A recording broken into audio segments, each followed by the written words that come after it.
राजेपुर गांव के किनारे बनी एक पुरानी दुकान, जहां गांव के लोग अक्सर बैठते हैं, उसी दुकान पर आज फिर दो पुराने चेहरे दिखाई देते हैं। रवि की यह छोटी सी दुकान वर्षों से गांव की चौपाल बन चुकी है। दीवारों पर धूल की परत, पीछे की तरफ बंधे बांस और सामने एक पुराना बेंच, यही इस जगह की पहचान है।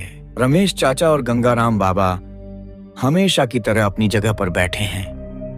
आसपास कुछ और लोग आते जाते दिखते हैं, लेकिन इन दोनों की बातें एक अलग ही दुनिया की ओर ले जाती हैं। रवि, लगता है आज गांव और भी ज्यादा शांत है।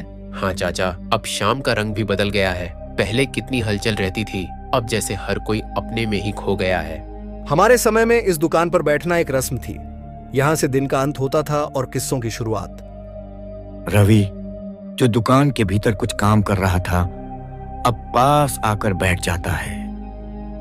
उसकी आंखों में उत्सुकता है, शायद वो उन पुराने दिनों की कल्पना कर रहा है। बाबा, कोई पुराना किस्सा सुनाइए ना, कुछ ऐसा जो आपने अब तक किसी को नहीं बताया हो। कहने को तो बहुत कुछ है बेटा, लेकिन कुछ बातें ऐसी होती हैं जो वक्त के साथ दब जाती हैं, और जब उभरती हैं तो सिहरन छोड़ जाती हैं। हाँ, और कुछ बातों का जिक्र करते ही ऐसा लगता है जैसे हवा का रंग बदल गया हो। तीनों के बीच एक गहरा सन्नाटा छा जाता है। आसपास के माहौल में भी एक अजीब सी गंभीरता आ जाती है। बात करीब 45 साल पुरानी है। इस दुकान के पीछे जो बाग है ना, वहां कुछ अजीब घटा था। क्या हुआ था बाबा? वहां एक जोड़ी मिला करती थी। लड़का बाहर का था, लड़की हमारे गांव की। दोनों अक्सर उस बाग में जाया करते थे, छिपकर, किसी को बिना बताए। दुकान के आसपास की रोशनी अब हल्की हो गई है। बल्ब की पीली रोशनी नीचे गिर रही है, जैसे अंधेरे से लड़ रही हो। फिर एक दिन वो दोनों अचानक लापता हो गए। गांव में तरह तरह की बातें होने लगी।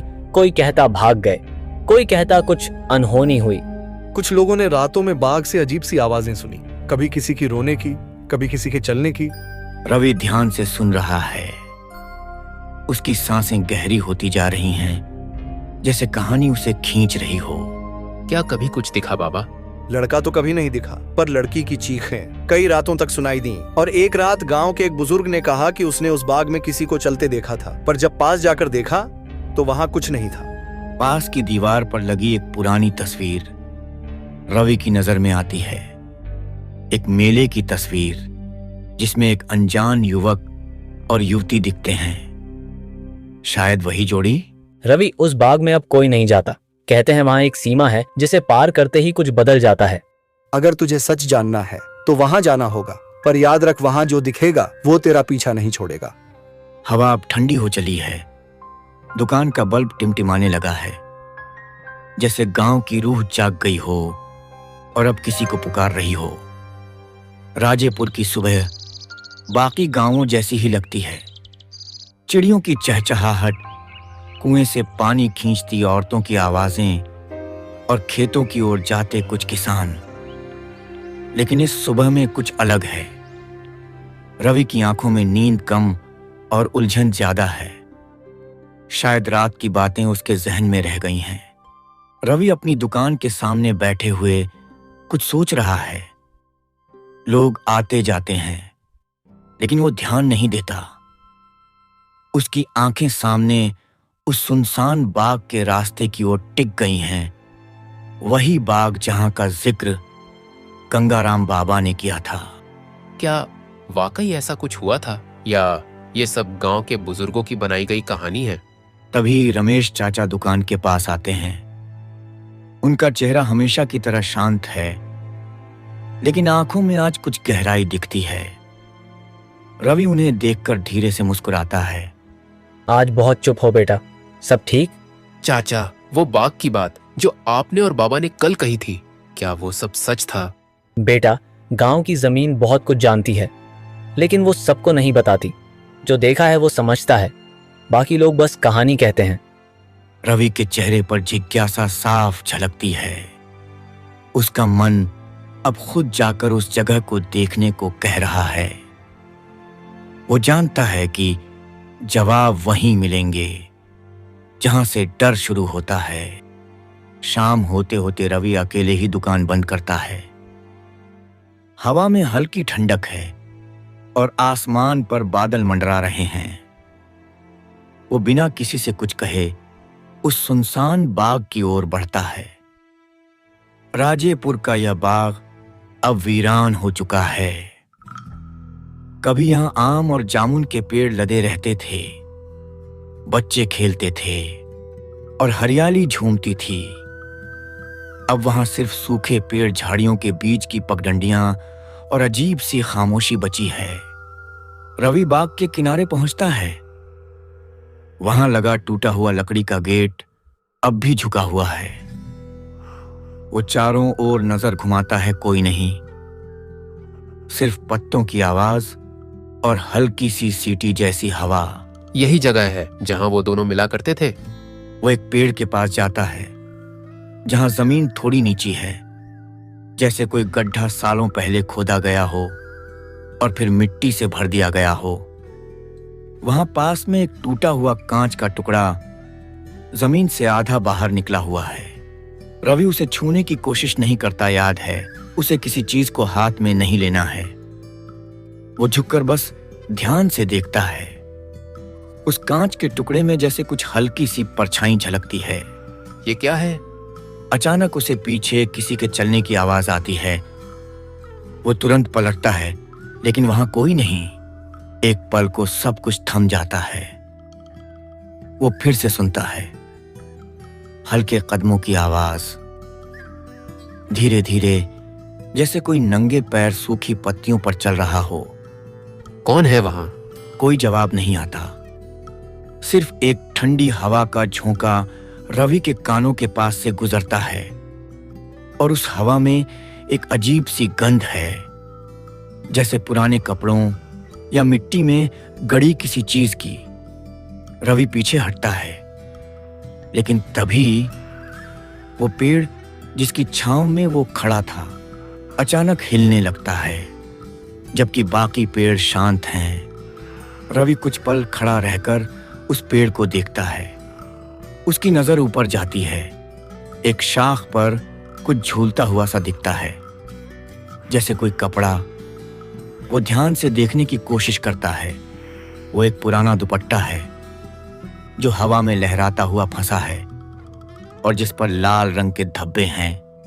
पर रवि जानता है ये सब सिर्फ सुराग हैं, सच इससे कहीं गहरा है। वो वापस मुड़ने ही वाला होता है कि एक आवाज आती है बिल्कुल पीछे से, एक लड़की की धीमी टूटी सी आवाज। रवि। रवि का पूरा शरीर सिहर जाता है। उसने किसी को अपना नाम लेते सुना, लेकिन वहां कोई नहीं था। अब बाग पूरी तरह से खामोश है, लेकिन हवा का बहाव बदल चुका है और रवि को पता है कुछ तो जाग गया है। राजेपुर में दोपहर ढलने लगी है। गांव की गलियों में हमेशा की तरह हलचल है, लेकिन रवि के मन में कुछ और ही चल रहा है। कल रात बाग में जो कुछ हुआ, वो आवाज, वो दुपट्टा और वो परछाइयां सब उसके मन में चुभ सी गई हैं। वो अब दुकान पर अकेला बैठा है। आने जाने वालों को देखकर मुस्कुरा तो देता है, लेकिन ध्यान कहीं और ही है। पास ही रखे स्टूल पर गंगाराम बाबा आते हैं। उनका चेहरा थका हुआ है, लेकिन आंखें वही गहराई लिए हुए। रात को बाग गए थे? आपको कैसे पता चला? जिसने उस बाग की पुकार सुन ली हो, उसकी आंखें बदल जाती हैं, और तुम्हारी आंखें अब पहले जैसी नहीं रहीं। रवि अब कुछ छुपा नहीं सकता। उसकी सांसें तेज हैं, जैसे वो कोई बोझ उठाए हो। बाबा, वहां सच में कुछ है। किसी ने मेरा नाम लिया। मैंने कुछ महसूस किया, जैसे कोई मुझे देख रहा हो। बाबा चुप रहते हैं। हवा का बहाव थोड़ा तेज हो गया है। कुछ पत्ते दुकान के सामने उड़कर आ जाते हैं और वहां एक पल रुक जाते हैं, जैसे सुनने आए हों। वो लड़की जिसके बारे में तुमने सुना, उसका नाम सुहानी था, और वो नाम अब भी बाग में गूंजता है। क्या वो मर गई थी? कोई कभी नहीं कह पाया कि वो मरी या कहीं चली गई, लेकिन उसकी मौजूदगी वहां आज भी है। वो अब किसी से कुछ कहना चाहती है, रवि की आंखें फैल जाती हैं। अब वो केवल डर में नहीं है, वो जानना चाहता है कि सुहानी क्या कहना चाहती है और क्यों उसे पुकार रही है। बाबा, क्या आपको लगता है कि वो मुझसे कुछ चाहती है? हो सकता है, पर अगर तू उस रास्ते पर गया तो वापस लौटना आसान नहीं होगा। इसी बीच रमेश चाचा भी वहां पहुंचते हैं। उनकी चाल थोड़ी तेज है, चेहरा गंभीर। रवि, बाग से दूर रहो। जो कुछ हमने देखा सुना वो सिर्फ कहानियां नहीं थी। मैं जानता हूं, मैं उस दिन वहां था जब आखिरी बार सुहानी दिखी थी। अब सबकी नजरें रमेश चाचा पर टिक गई हैं। आप वहां थे? हाँ, सुहानी और वो लड़का अर्जुन, हम तीनों स्कूल में साथ पढ़ते थे। मैंने कभी नहीं सोचा था कि उनकी कहानी इतनी भयावह होगी। गंगाराम बाबा ध्यान से रमेश चाचा की बात सुन रहे हैं, जैसे पुरानी तस्वीरों में खो गए हों। उस दिन भी शाम थी। अर्जुन और सुहानी बाग की ओर गए थे। मैंने उन्हें जाते देखा और फिर कुछ देर बाद एक चीख सुनाई दी। चारों ओर सन्नाटा छा गया है। दुकान के आसपास के लोग अब धीरे धीरे दूर चले गए हैं। बातें अब सिर्फ 3 लोगों के बीच रह गई हैं और एक रहस्य के बीच। फिर आपने क्या देखा? मैं जब बाग के पास पहुंचा तो वहां सिर्फ सुहानी का दुपट्टा था, जिस पर खून के धब्बे थे। अर्जुन कभी नहीं मिला। और तभी से बाग की रातें बदल गईं। हर अमावस की रात वहां किसी के कदमों की आवाज आती है और एक नाम गूंजता है। हाँ, रवि का चेहरा अब और गंभीर हो गया है। वो इस कहानी का हिस्सा बन चुका है, अब चाहे वो चाहे या ना चाहे। क्या आज रात अमावस है? हाँ। रमेश चाचा और गंगाराम बाबा दोनों उसे देखते हैं, चुप, शांत, लेकिन भीतर से बेचैन। अगर जाना ही है तो खाली मत जाना। पर कुछ ले जाना भी मत। वो पहचानती है इंसानों को, पर डर जाती है उनके साथ लाए बोझों से। रवि सिर झुकाकर उनकी बात मानता है। सूरज ढलने लगा है।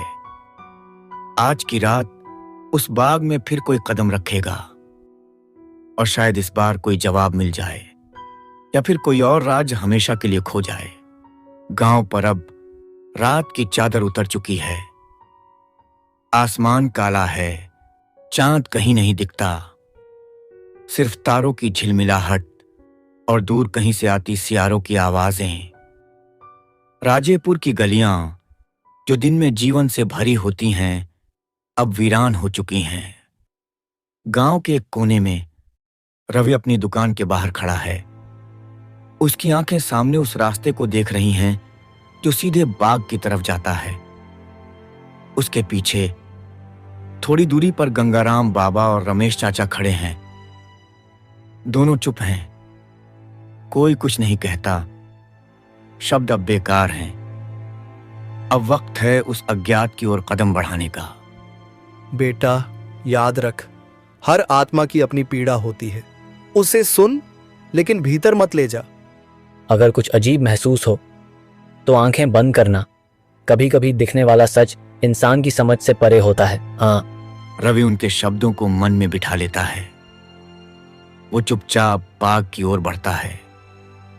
हवा अब अलग चल रही है, धीमी, ठंडी और कुछ कहती हुई। बाग का पुराना रास्ता अब पूरी तरह अंधेरे में डूबा है। उसके दोनों ओर झाड़ियों की परछाइयां हिल रही हैं, जैसे कोई छिपकर उसे देख रहा हो। रवि बिना रुके आगे बढ़ता है। बाग का मुख्य द्वार, एक टूटा हुआ लकड़ी का चौखट, अब भी वहीं है। वो झुका हुआ पर अब भी खड़ा है। रवि वहां पहुंचता है और अंदर कदम रखता है। अंदर घुसते ही तापमान जैसे कुछ डिग्री गिर गया हो। हवा अब बिल्कुल स्थिर है। पेड़ भी अब हिल नहीं रहे। सब कुछ जैसे रुका हुआ है, एक और दुनिया में। रवि आगे बढ़ता है। वो उसी जगह पहुंचता है जहां पिछली बार दुपट्टा टहनी में अटका था। आज वहां कुछ नहीं है, लेकिन जमीन पर कुछ गीला सा है, जैसे किसी ने अभी अभी वहां से हटाया हो कुछ। वो नीचे देखता है और तभी उसी तरह की धीमी, टूटी सी आवाज, जैसे किसी ने कई सालों से कोई नाम नहीं पुकारा हो। रवि की सांसें थम जाती हैं। उसकी रीढ़ की हड्डी में एक सिहरन दौड़ जाती है। कौन हो तुम?